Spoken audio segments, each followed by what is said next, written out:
Bien, y así se vivía entonces la situación en este homenaje. Dejamos Buenos Aires, pasamos a Ecuador y allí César García Vélez nos tiene los últimos detalles. Adelante, César, ya estamos contigo. Hola Andy, ¿cómo están? Actualizamos la información acá desde Ecuador.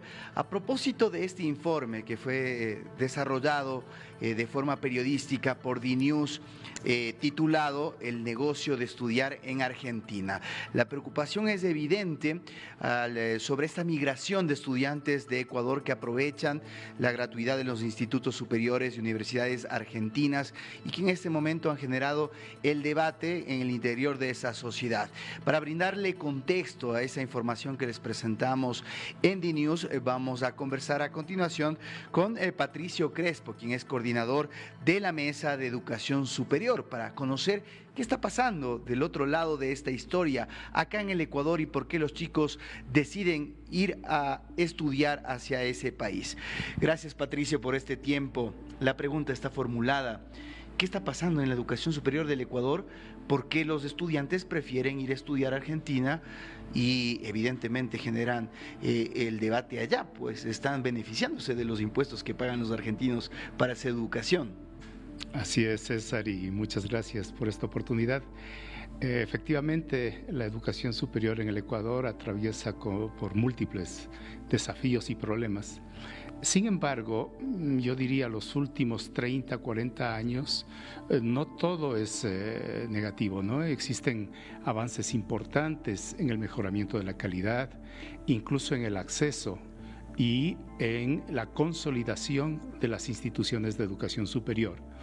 Pero el crecimiento demográfico, la demanda de los bachilleres es cada vez más creciente y las oportunidades de empleo y de un proyecto de vida para los jóvenes tiene serias dificultades de realizarse, digamos, ¿no? Entonces, no solo es un tema de acceso, es de proyecto de vida, es de economía, porque la educación, por ejemplo, particular ecuatoriana a nivel de universidades es bastante costosa. En cambio, en otros países, no solo Argentina, la educación universitaria pública puede resultar hasta gratuita. Entonces, las familias prefieren invertir en un departamento compartido entre diferentes chicos, les dan algo para la sobrevivencia y pueden contar con una muy buena universidad en otros países. El caso de Argentina, quizás el preferido por las familias, ¿no? Entonces, el sistema de educación superior ecuatoriano adolece de algunos problemas importantes que en la Mesa de Educación Superior, iniciativa impulsada por la Fundación Esquel con el apoyo de la Unión Europea, ha venido debatiendo entre los diversos actores de la educación superior, ¿no? Universidades, escuelas politécnicas, universidades de posgrado y un sector fundamental que son los institutos técnicos y tecnológicos superiores que brindan o tendrían el potencial para brindar oportunidades para los jóvenes que no encuentran un espacio en la universidad. Ahora, te quiero preguntar, Patricio, como un hombre de academia, ¿cuál es tu punto de vista sobre las variaciones que se generó al tema del ingreso a las universidades acá en el Ecuador? Hubo alteraciones, en primer término, durante la Revolución Ciudadana, lo que se planteaba era la meritocracia, ingresar mediante un examen que finalmente no terminaba traduciendo el anhelo de cada uno de los estudiantes. A veces uno quería estudiar medicina y no le alcanzaba el puntaje y terminaba estudiando cualquier otra alternativa que le daban en esa malla. Esto también generó la fuga de estudiantes hacia otros lugares en donde de forma gratuita, por ejemplo en Argentina, puedan el ejemplo más emblemático es el tema de la medicina, poder estudiar lo que ellos quieran. Así es, comparto en parte ese criterio.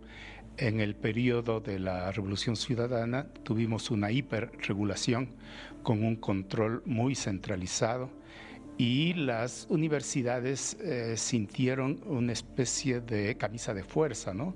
Y cualquier innovación estaba limitada por una normativa muy vertical y exigente. Esto generó, yo diría, un serio problema, especialmente en las universidades públicas, porque las privadas tienen más libertad y al tener más libertad pueden innovar más. Y el sector académico sin innovación, sin libertad de cátedra, sin autonomía, simplemente empieza a desfallecer. Entonces, el exceso de regulación fue un problema serio y limitó las posibilidades de acceso de los estudiantes y de los bachilleres, efectivamente.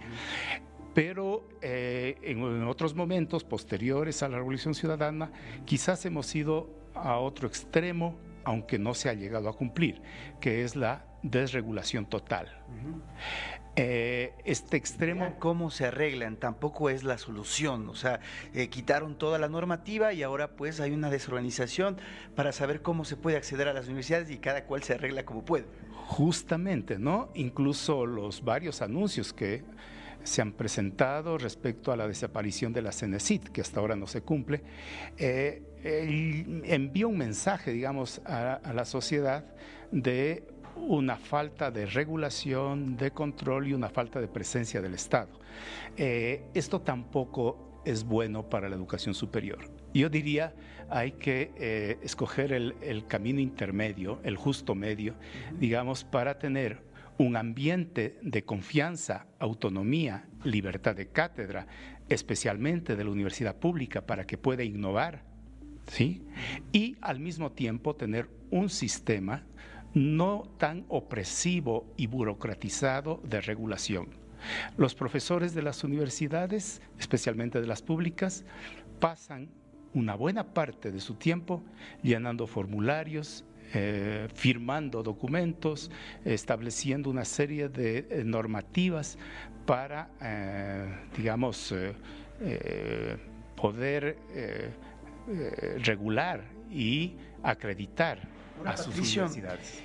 Si bien es cierto, el análisis debe ser amplio y recoger lo mejor que se ha hecho en cada periodo, en esa misma regulación que se generó hace aproximadamente 10 años también se construyeron universidades, se construyó Yacha, se construyó Iquiam, se construyó la Universidad de las Artes para poder abrir el abanico incluso a la época de la tecnología, de las nuevas TICs, que son el futuro en muchas carreras. Sin embargo, ¿cómo está la inversión ahora, que sería otro factor para que esté tan debilitada la educación superior en el Ecuador y que se opte en migrar hacia otros países?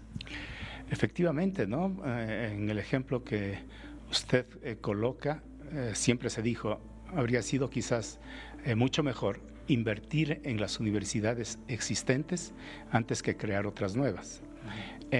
Sin embargo, he podido presenciar el avance relativo, digamos, por ejemplo, de la Universidad Pedagógica, la Universidad Nacional de Educación ubicada en Azogues, y también de la IQUIAM. Esas dos universidades tienen potencial.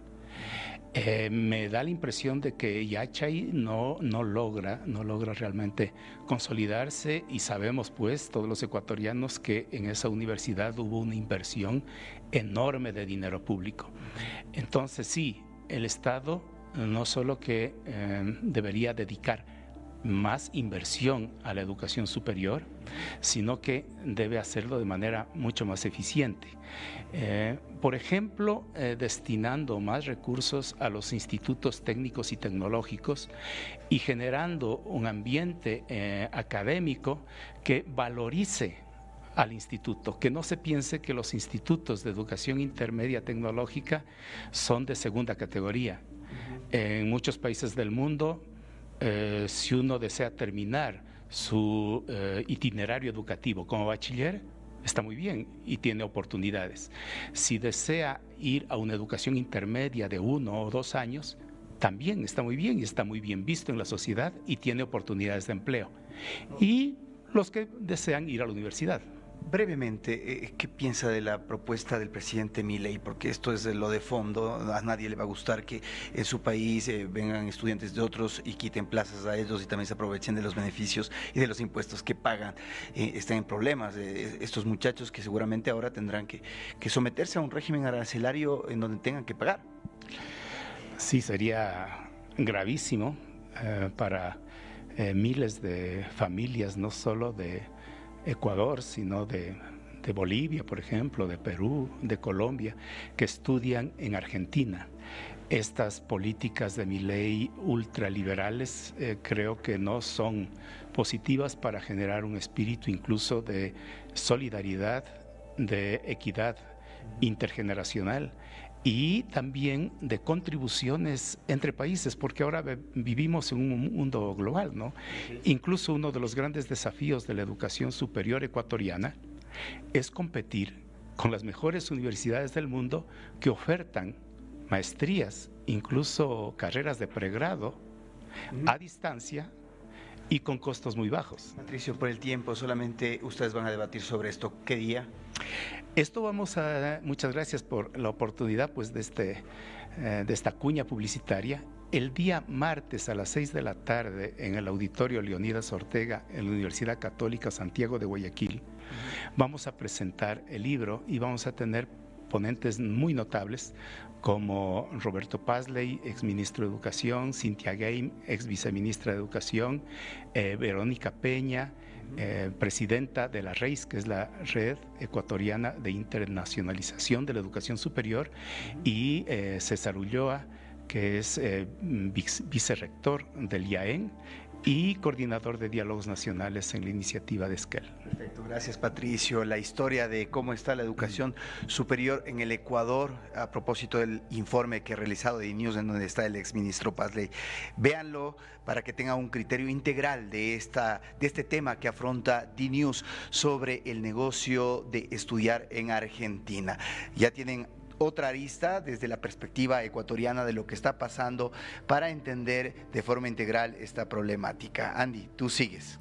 Sin duda alguna, la cosmovisión es importante para los temas de relevancia. Gracias por este contacto, César García Vélez. En un rato volvemos contigo.